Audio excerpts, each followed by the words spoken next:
You bought something this week, and just before you paid, someone offered you a little extra protection, a warranty, an add-on, a few dollars so nothing can go wrong later. And something in you eased when you said yes. Not because you ran the numbers, you didn't. Saying yes just felt like control, like you'd put a little safety in the bank. You've done some version of this your whole life without asking if it works. The quiet pull to hand something over now, so the worst can't come for you later. Pay a small price on purpose, before life sets a bigger one. So where does it come from?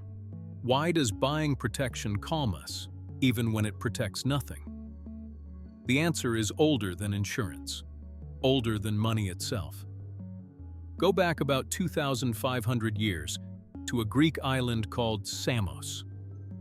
One man there had everything. His name was Polycrates, and his luck was almost embarrassing. He won the wars he picked. His ships came home heavy with gold. Every deal, every gamble seemed to fall his way. And the people around him weren't impressed. They were nervous. So the Pharaoh of Egypt, his closest ally, sent him a letter. It wasn't praise. It read more like a warning he didn't want. "No man," Amasis wrote, "stays this lucky without the gods eventually noticing. Your fortune is too clean. A bill is coming due." And then he gave Polycrates a strange piece of advice. "Take the thing you treasure most," the Pharaoh told him, "and throw it away on purpose.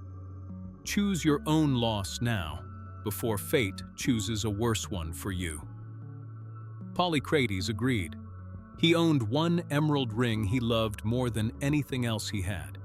So he sailed out past the shallows and let it fall from his hand into the sea. He went home lighter, sure he'd paid the price early, sure he'd bought himself safety. 5 days later, a fisherman came to the palace with a gift. A fish so large and fine it wasn't fit for any ordinary table. When the servants opened it, the emerald ring was sitting inside. The sea had handed his payment straight back. His safety was never for sale. And not long after, Polycrates was lured to the mainland and killed. The Greeks weren't surprised. To them, the story made perfect sense. They already had a name for the force that collects on luck like his. They called her Nemesis, not a monster, a goddess, the one who kept fortune in balance. Her work was simple. Wherever there was too much of anything, she took some back. Too much pride, too much beauty, too much luck. To the Greek mind, good fortune was never owned. It was borrowed. And a loan to fortune couldn't be prepaid. Polycrates tried. The sea refused him. Here's the part worth sitting with. This wasn't one strange island. Almost everywhere people lived, the same habit grew on its own. They tried to pay for safety before the danger arrived. Sailors dropped coins into the water before a long crossing. Farmers left the first and best of the harvest at an altar, untouched. Builders buried an offering under the foundation so the house would stand. Fishermen painted an eye on the prow, and traders hung a charm on the door. Before a hard bargain, people still knocked twice on wood. Different centuries, different gods, one identical move. Give up something small and certain now, to feel safe from something large and unknown later. You do it without thinking. Your ancestors did it on purpose. So why is the same reflex stitched into people who never met, across thousands of years? The uncomfortable answer is that it probably kept us alive.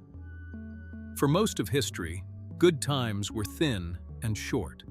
A full store of grain, a healthy child, a year without a raid. None of it was promised to hold. The ones who stayed a little anxious, who set something aside, who kept watch, those were the ones left standing. Doing something, anything, against a threat, felt better than sitting still. And usually, staying prepared really did beat doing nothing. So the instinct hardened. When something matters, pay a price for it. Act, hedge, give a little away. Over enough generations, that move sank below thought and became a feeling. The feeling that if you pay in, you're covered. Your mind isn't broken when it reaches for that. It's running very old code. Psychologists have a name for the modern version. They call it the illusion of control. In 1975, a researcher named Ellen Langer watched people buy lottery tickets. The ones who picked their own numbers demanded far more money to sell the ticket back. The odds were identical. Choosing changed nothing, but choosing felt like power over the outcome. That feeling is what you're buying at the checkout, not protection, the sensation of it. Polycrates dropped a ring in the sea to feel in control of his fate, and the sea handed it right back. You buy the warranty you'll never claim. The coverage, the math says skip, for the same quiet reason. And here's the lesson we keep refusing to learn. Some risk has no owner and no price. You can't pay it down in advance. You can't bribe the outcome. Paying doesn't make you safer. It just moves money out of the life you were trying to protect. So next time something matters, and that old voice says, hand something over just to feel covered, you might pause and ask what you're actually buying, the protection, or the feeling of it. If a story like this is worth 7 minutes of your week, subscribe. One of these goes up regularly.